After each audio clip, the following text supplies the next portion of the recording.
नमस्कार, आप देख रहे हैं यूपी तक और आपके साथ मैं हूं सुषमा। चचा शिवपाल।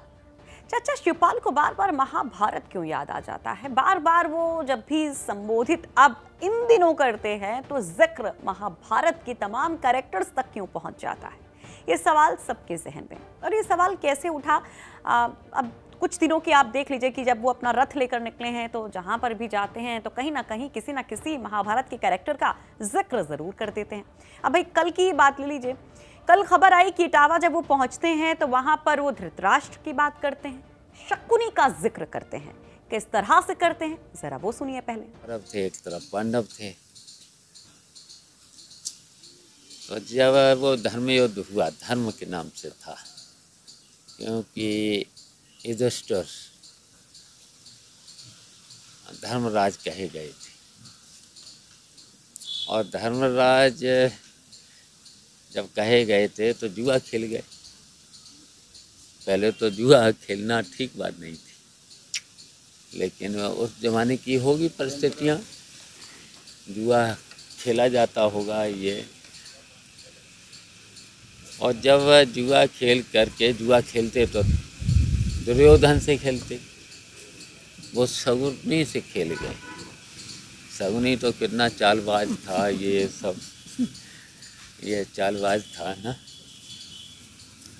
तो कहाँ शकुनी और कहाँ धर्मराज युधिष्ठिर, खेलना ही नहीं चाहिए था।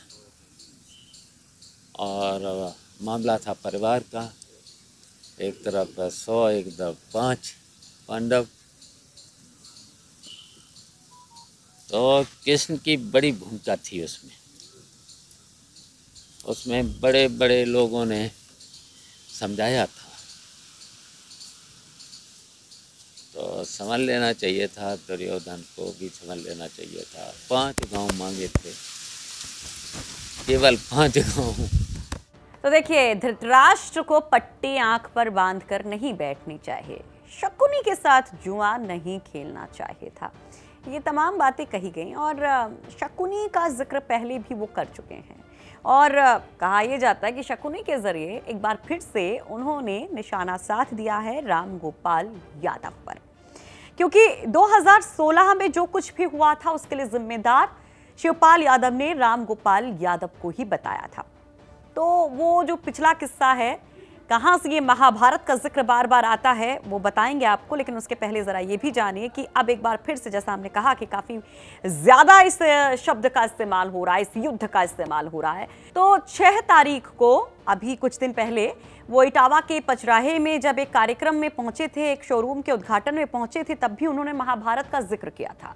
तब उन्होंने बताया था कि आखिर किस तरह से पांडवों ने एक सीमित मांग रखी थी, लेकिन कौरवों की अभिलाषा बहुत ज्यादा थी, महत्वाकांक्षा बहुत ज्यादा थी, और इस वजह से कौरवों का नाश हो गया। कई बातें उन्होंने महाभारत के रेफरेंस में कही थी। जरा आपको एक बार फिर से संक्षेप में वो बयान सुनवा देते हैं।